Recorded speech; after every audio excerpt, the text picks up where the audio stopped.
तो मुस्तहब के तर्क करने पर किसी को कत्ल करना क्या जायज़ है? अब इसका मिजाज क्या है? छोटी सी गलती पे कत्ल कर दिए। फिर आगे देखें कि ऐसी कहानियां करामात क्यों बनाकर पेश की जाती हैं, अपना खौफ फैलाने के लिए। हालांकि अल्लाह के औलिया वो तो रहमत की अलामत होते हैं, उनको देख के अल्लाह याद आते हैं, उनसे कुर्बत होती है, खौफ नहीं, उनसे रहमत की दुआए रहमत की कि मेरे लिए अल्लाह से रहमत मांगे कि मेरी भलाई, मेरी दुनिया की खैर, आखिरत की खैर मांगे। उनसे तो ये तवक्कुआत होती। मिस्र फतह हुआ तो एक मुश्किल का मुसलमानों को सामना करना पड़ा। वो ये थी कि दरिया नील का पानी बहना बंद हो गया। पूछा वजह क्या है, तो लोगों ने बताया कि इस माह में इस दरिया का पानी बहना कम हो जाता है। एक तो शीज़ा को हम जवाहरात पहनाकर, इसी तरह उम्दा लिबास पहनाकर दरिया बुरद करते हैं, फिर ये बहता है। ज़ाहिर है ये वो चीज़ थी जो इस्लाम के मिजाज के खिलाफ थी। अमर बिन अलास रज़ियल्लाहु ताला अन्हु ने सैयदना उमर फ़ारूक रज़ियल्लाहु ताला अन्हु को इस हवाले से ख़त लिखा। ये वाक़या कुतुब तवारीख़ में मौजूद है, अगरचे इसकी सनद कमज़ोर है, लेकिन इसमें ये बात प्रूव होती है कि अल्लाह के वलियों की करामात बरहक है और उसका जो है ना वो मिजाज क्या है। अल्लाह के औलिया की करामात का मिजाज यहाँ से समझे। चुनाचे सैयदना उमर फ़ारूक रज़ियल्लाहु ताला अन्हु ने एक बिताका भेजा, पर्ची भेजी और कहा कि इसको जो है ना वो दरिया में फेंक देना।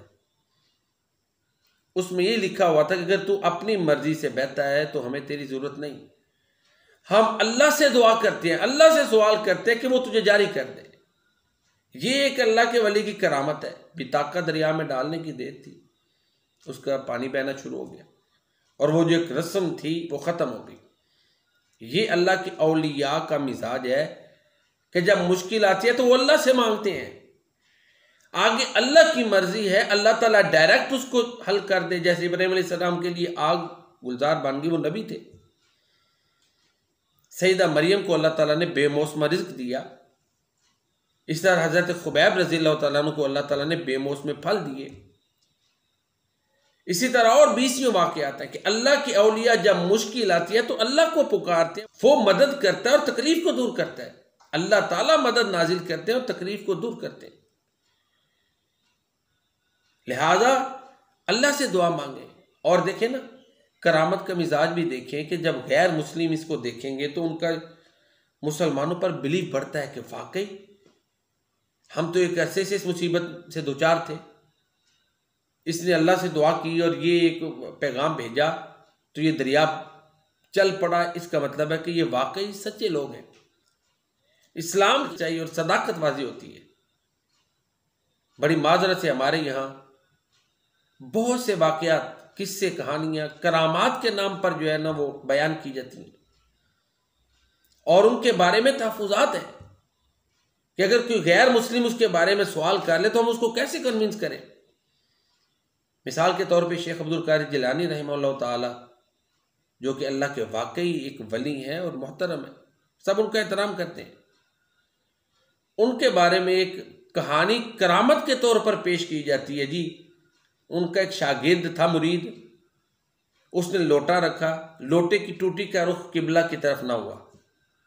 कुछ लोग भी उनको मिलने आए हुए थे तो शेख अब्दुल कादिर जिलानी रहमहुल्लाह ताला ने गुस्से से उसकी तरफ देखा तो इनके जलाल की ताब ना लाते हुए फौत हो गया। फिर उन्होंने लोटे की तरफ देखा तो उसका रुख जो है ना वो किबले की तरफ हो गया। अब देखें ना, ये क्या अल्लाह के औलिया जो हैं वो दरगुजर नहीं करते, वो हिदायत की दुआ नहीं करते, रहम नहीं करते? फिर जितनी गलती उतनी सजा। क्या ये कितने को इस्लाम की तालीमात की कितनी बड़ी मुखालफत है कि जिस पर उसको कत्ल किया जाए। ज़्यादा से ज़्यादा एक मुस्तहब अमल है, बेहतर अमल है, कैसा हो जाए ज़्यादा से ज़्यादा। वो भी किसी हदीस में नहीं आता कि जब आप अपना बर्तन वगैरह रखें तो उसका रुख भी किबला की तरफ करें। मेरे नॉलेज में तो कोई ऐसी हदीस नहीं, इंशाल्लाह होगी भी नहीं। अगर होगी तो ज़्यादा से ज़्यादा यह कि मुस्तहब है। तो मुस्तहब के तर्क करने पर किसी को कत्ल करना क्या जायज़ है?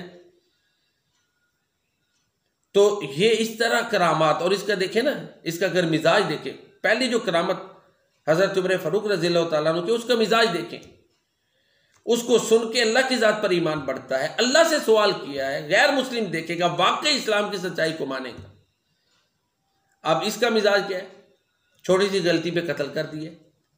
फिर आगे देखें कि ऐसी कहानियां करामात क्यों बनाकर पेश की जाती हैं, अपना खौफ फैलाने के लिए कि बस पीर साहब का जो एहतराम है वो उसको उसमें खलल नहीं आना चाहिए, यानी खौफ। हालांकि अल्लाह के औलिया वो तो रहमत की अलामत होते हैं, उनको देख के अल्लाह याद आते हैं, उनसे कुर्बत होती है, खौफ नहीं, उनसे रहमत की दुआए रहमत की कि मेरे लिए अल्लाह से रहमत मांगे कि मेरी भलाई, मेरी दुनिया की खैर, आखिरत की खैर मांगे, उनसे तो ये तवक्कुआत होती है। तो बहरहाल इस तरह की किस्से कहानियां जो शेख अब्दुल कादिर जिलानी रहमतुल्लाह की तरफ मंसूब है, उनकी कोई हकीकत नहीं।